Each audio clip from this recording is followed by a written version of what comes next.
Olá pessoal do nono ano da Rede Municipal de Ensino de Picos, tudo bem com vocês? Aqui quem fala é o professor Rubens Leal da disciplina de Geografia.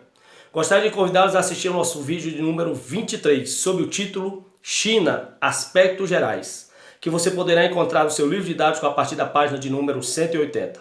Vamos nessa então? Então pessoal, eu tenho a honra de apresentar para vocês a maior potência do continente asiático e a segunda maior potência do mundo. Estou falando da China.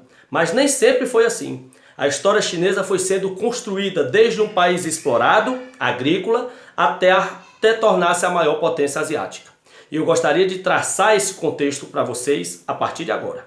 Então, pessoal, em meados do século XIX, a China era colônia inglesa e sofreu bastante com as intervenções inglesas ao ponto de gerar vários movimentos emancipatórios. A China tentou por várias vezes romper com o domínio inglês e trilhar seu próprio caminho. A primeira tentativa de insubordinação em relação à Inglaterra ocorreu no ano de 1840 através da Guerra do Ópio. A Guerra do Ópio, os chineses denunciavam a opressão inglesa no país e tentaram se libertar pela primeira vez, sendo que a Inglaterra venceu a China, venceu as autoridades chinesas e ainda anexou sua principal ilha na época. Quando o conflito acabou em 1842, os ingleses confiscaram e anexaram Hong Kong ao seu território. Hong Kong só foi devolvida à China em dezembro de 1997, portanto, recentemente, após passar 155 anos sob domínio inglês. Uma segunda tentativa de ruptura com a Inglaterra aconteceu em 1900. Foi a Guerra dos Bóxeres, quando um grupo intitulado Bóxeres tentou a independência da China em relação à Inglaterra pela segunda vez. E mais uma vez o movimento foi reprimido pelo governo inglês e a China mais uma vez teve abortada a sua tentativa de independência.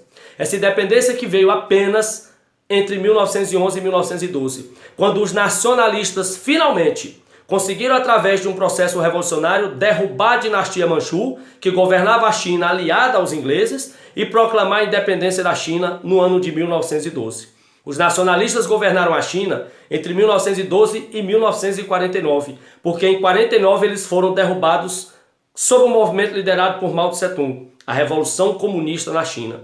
Mao Tse-tung iniciou um processo revolucionário em 1948 e em 49 destituiu os nacionalistas do poder. Os nacionalistas fugiram para a ilha de Formosa e tornaram a ilha Taiwan.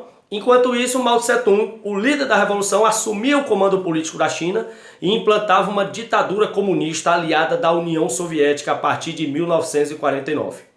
A China passou a ter uma ditadura repressiva, controladora dos meios de produção, que promoveu reforma agrária, estatização das empresas, dos bancos, e Mao Tse-tung veio a óbito 27 anos à frente do poder. Em 1976, depois de estar 27 anos governando a China como ditador, ele faleceu.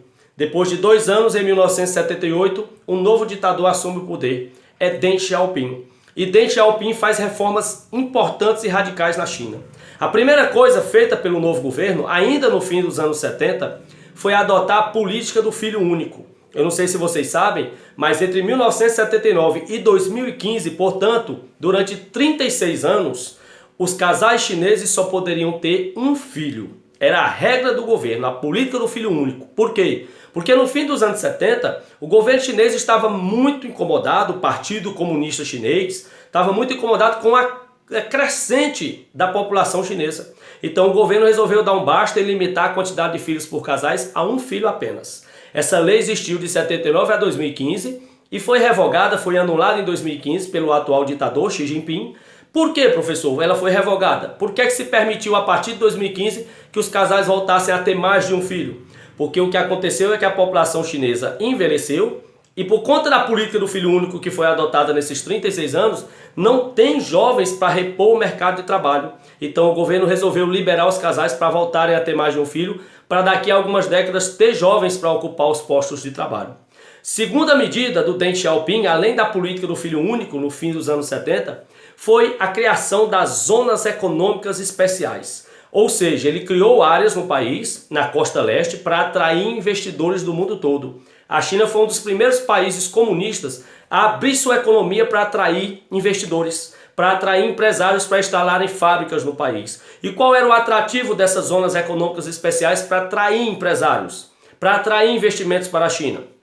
mão de obra barata, matéria-prima barata, fonte energética barata, subsídios do governo como a redução ou a isenção total de impostos, uma fiscalização trabalhista e ambiental muito frágil. A China é um dos países que mais poluem no mundo e não há penalidade para as empresas que poluem na China. Ou seja, a China concedeu, através do seu governo, ao longo dos anos 80, uma política tão importante de atrair investimentos que atraiu realmente milhares de empresários para essas zonas econômicas especiais nas cidades de Xangai, Pequim, Guangzhou, na costa leste do país, onde fica a maior parte da população chinesa. Só que quando o governo do ditador Deng Xiaoping abriu a economia para a entrada dos empresários estrangeiros, para os investimentos internacionais, a população chinesa achava que ele também iria fazer uma abertura política e iria acabar a ditadura. Como ele não o fez, houve apenas a abertura econômica, não houve a abertura política. Em 1989, a população chinesa se reuniu na Praça da Paz Celestial em Pequim para protestar contra o governo, exigindo a abertura política. Só que o governo não ouviu e foi reprimir o movimento. Esse episódio do governo chinês contra o seu povo, que estava querendo a abertura política, é chamado de Massacre da Praça da Paz Celestial em 1989. A China tornou-se, ao longo dos anos 90, uma ditadura de mercado, uma ditadura capitalista, ou seja, houve apenas a abertura econômica. O país abandonou aos poucos, paulatinamente, o comunismo, voltou ao capitalismo, mas manteve o regime autoritário, manteve a ditadura. A China tornou-se também nos anos 90, além de uma ditadura de mercado, uma plataforma de exportação. O que é que isso significa? Que a China hoje é um dos países que mais exportam para o mundo todo.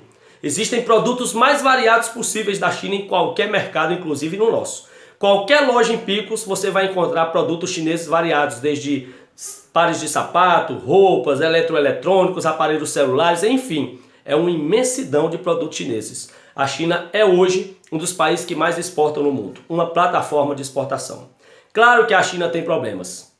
Além da ditadura, a China tem o problema de Taiwan, que é uma ilha que foi tomada pelos nacionalistas quando fugiram de Mao Tse-tung, que a China nunca reconheceu como um país livre. Para a China, Taiwan é uma província rebelde, eles não aceitam a independência. Tem o problema do Tibete. Durante a Revolução de Mao Tse-tung, da Revolução Comunista entre 48 e 49, eles tomaram o Tibete e anexaram a China, e o povo do Tibete nunca aceitou esse domínio chinês. A China também tem problemas graves como a poluição. China e Estados Unidos hoje estão entre os dois principais poluidores do mundo. E existem problemas sociais na China. Apesar da China ser a potência da Ásia, a segunda do mundo, a China ainda tem uma grande população rural, uma grande leva de pessoas abaixo da linha da pobreza, porque lá infelizmente há uma má distribuição de renda. E por fim, a China hoje vive uma guerra fiscal contra os Estados Unidos, ou seja, está tentando criar impostos para inibir a entrada de produtos americanos em seu território e, ao mesmo tempo, o governo americano também está criando impostos para não permitir a entrada de produtos chineses. É uma guerra entre as duas superpotências do mundo, uma guerra econômica, fiscal. Forte abraço e até a próxima.